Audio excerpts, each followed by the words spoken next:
Vous êtes à l'écoute de l'émission Présence protestante. Au micro Georges Quenon, bonsoir à chacune et à chacun. Pour notre émission de ce soir, nous retrouvons notre collaborateur Fabien Ruel, qui a rencontré pour nous Michel Varton, directeur de Portes Ouvertes, l'ONG au service des chrétiens persécutés. Nous les rejoignons maintenant. Bonjour à tous, très heureux de vous retrouver avec Michel Varton, le directeur de la mission Portes Ouvertes, qui milite en faveur des chrétiens persécutés. La persécution nous semble bien souvent lointaine et pourtant, la persécution, en quelques mots, en quelques chiffres, en 2018, un chrétien sur 9 est persécuté dans le monde. Michel, ces chiffres sont hallucinants. Oui, aujourd'hui, la persécution contre les chrétiens est un phénomène mondial. Quand j'ai commencé à Portes Ouvertes il y a 30 ans, c'était surtout, on parlait des pays communistes derrière le rideau de fer, le rideau de bambou. Aujourd'hui, c'est un phénomène qui existe sur les 4 continents, partout dans le monde.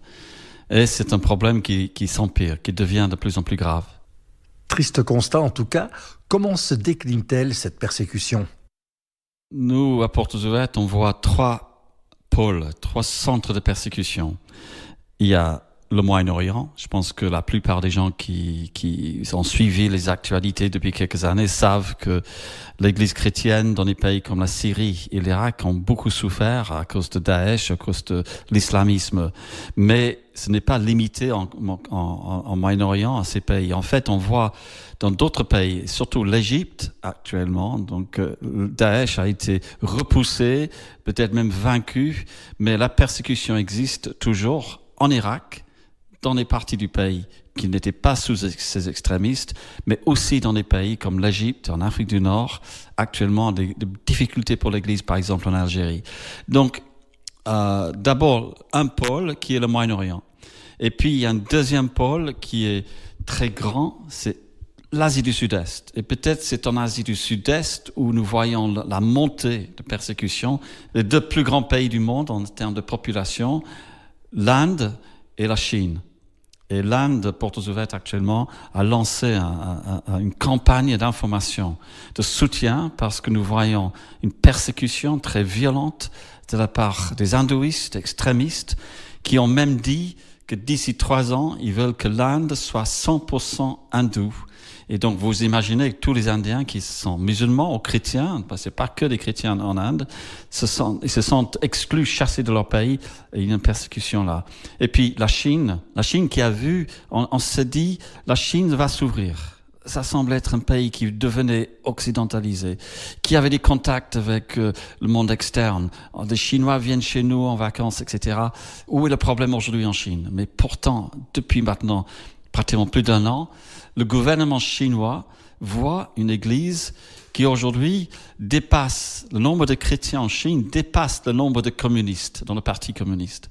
Et le gouvernement chinois veut reprendre en main cette église chinoise et donc une répression contre l'église en Chine. Et puis le 3e pôle, c'est l'Afrique. Et on peut dire que l'Afrique, c'est le continent de la violence. C'est là où il y a le plus de tueries, le plus de chrétiens qui sont tués pour leur foi, dans des pays comme le Nigeria, mais aussi au Soudan, au Kenya, en Somalie. Donc partout, en fait, il y a une frontière en Afrique entre le nord, qui est musulman, et le sud, qui est chrétien et animiste. Et c'est le long de cette frontière où l'Église subit les persécutions. Et puis, il ne faut pas l'oublier non plus, l'Amérique latine. Et malgré le fait qu'il y a une église importante en Amérique latine, des chrétiens souffrent dans des pays comme Cuba, mais aussi en Colombie et au Mexique. Et là, le problème ne vient pas du gouvernement, ça ne vient pas des religions, mais ça vient des narcotrafiquants, le crime organisé et des religions ancestrales qui oppriment justement les chrétiens. Votre action, elle est principalement sur le terrain, avec des partenaires locaux en faveur de ces chrétiens persécutés. Oui, alors le but de Portes Ouvertes est d'être à côté de l'Église dans ces différents pays et en fait fortifier, répondre aux besoins des chrétiens pour qu'ils puissent rester, pour qu'ils puissent vivre leur vie normalement, pour que l'Église puisse exister. Alors on regarde l'Église, en fait nos équipes, nos partenaires, nos équipes dans chaque pays travaillent avec l'Église locale et on va essayer de comprendre où sont les problèmes. Je vous donne un exemple. Au Pakistan, il y a une église importante, une église qui existe, ils disent depuis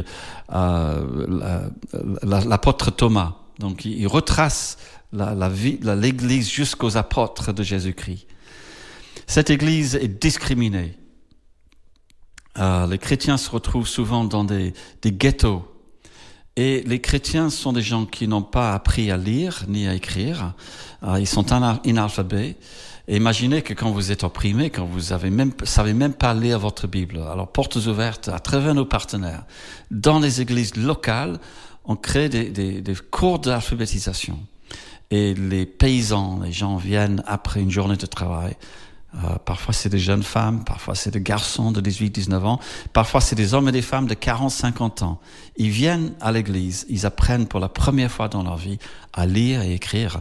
Ça ouvre une porte pour eux de trouver un meilleur travail, de lire la Bible, de comprendre ce qui se passe autour d'eux.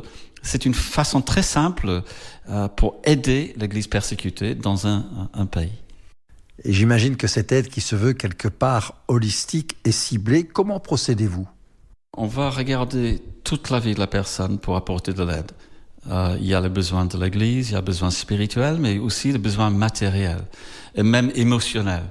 Et si on veut fortifier cette Église, il faut apporter une aide, je dirais conçue, mise en place, adaptée à chaque communauté, chaque culture. Et c'est peut-être la force de Portes Ouvertes. On n'est pas juste les gens à l'extérieur qui envoient de l'argent. Donc, Portes Ouvertes veut s'adresser à tous les besoins. Les soins post-traumatiques, c'est une chose assez récemment que nous avons commencé à faire. Surtout en Afrique, à cause de la violence, à cause des femmes violées, mais des hommes qui ont vu leur famille détruite. Imaginez que vous êtes un homme et vous voyez votre épouse violée devant vous.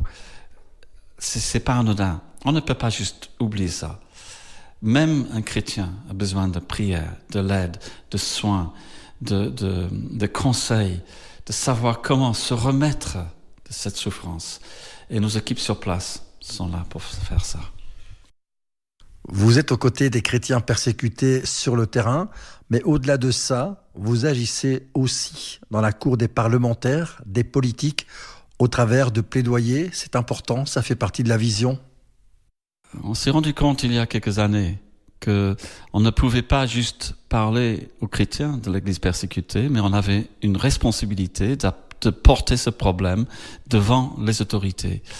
Et donc, Portes Ouvertes, on a commencé à prendre des contacts au Parlement européen. Le fait qu'on est à Strasbourg, ça facilite les choses.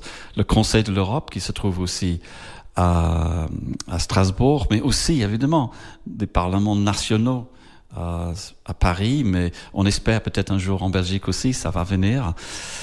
Et on trouve, ce qui est peut-être important de savoir, des hommes et des femmes dans le monde politique qui sont déjà avertis, qui sont sensibles, qui voient que c'est une atteinte aux droits de l'homme importante dans le monde aujourd'hui et qu'il faut en parler. Et nous sommes très encouragés par ces politiciens qui sont avec nous et qui vont utiliser, eux, leurs contacts. Vous savez, il y a des liens d'amitié entre parlementaires en France ou en Belgique et peut-être parlementaires en Inde. Donc ça permet, de façon très discrète pour ces hommes et ces femmes, de porter le message, de dire que non, la persécution n'est pas juste et on peut parler à ces pays à travers les hommes et les femmes qui sont nos représentants dans les parlements. Michel Varton, le directeur de la mission Portes Ouvertes qui œuvre en faveur des chrétiens persécutés, est notre invité. Vous disposez, Michel, d'un outil particulier, le baromètre de la persécution en quelque sorte. Est-ce qu'on peut en savoir plus ?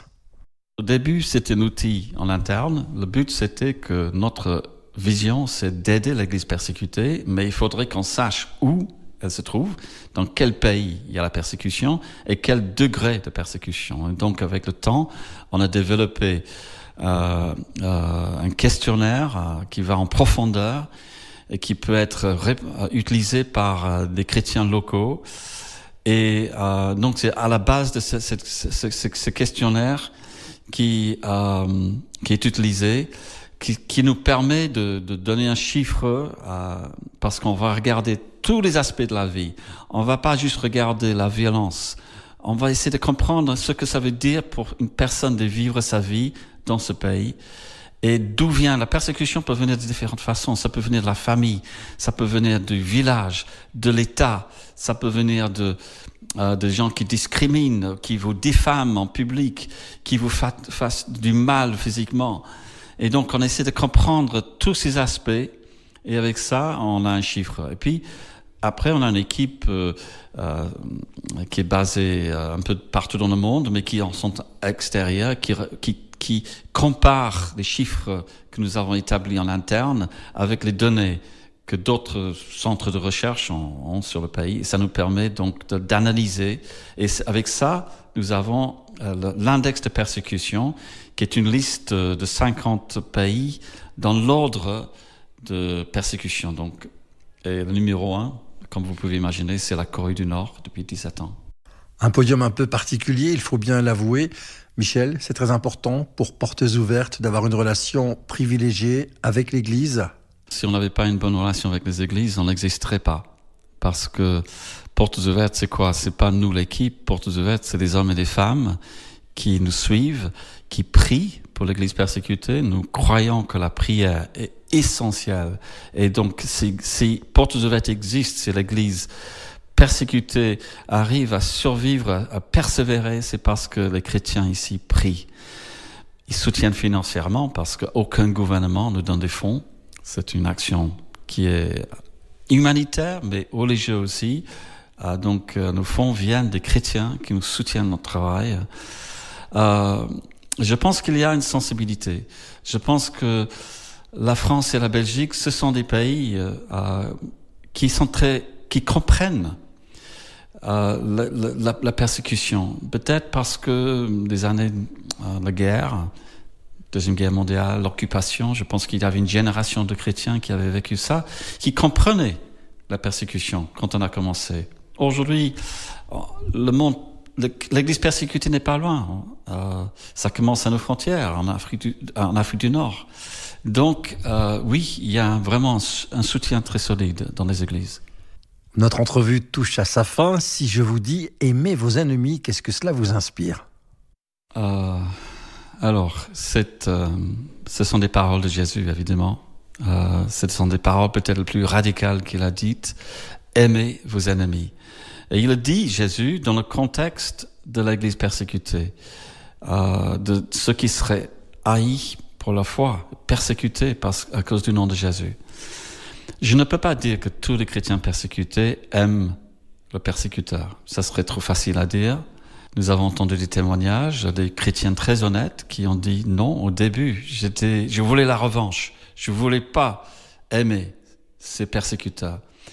Mais le Seigneur, chaque fois, œuvre dans leur vie. Et ils comprennent à la fin, que pour être un disciple de Jésus-Christ, nous n'avons qu'une seule choix, c'est de pardonner même les persécuteurs, puisque Jésus lui-même sur la croix a pardonné à ceux qui le persécutaient. Donc oui, c'est un message qui n'est pas facile et il fallait un certain courage d'aborder ces questions pendant le week-end annuel. Mais je pense que même chacun d'entre nous, on a des gens autour de nous qui parfois nous font du mal. Comment réagir?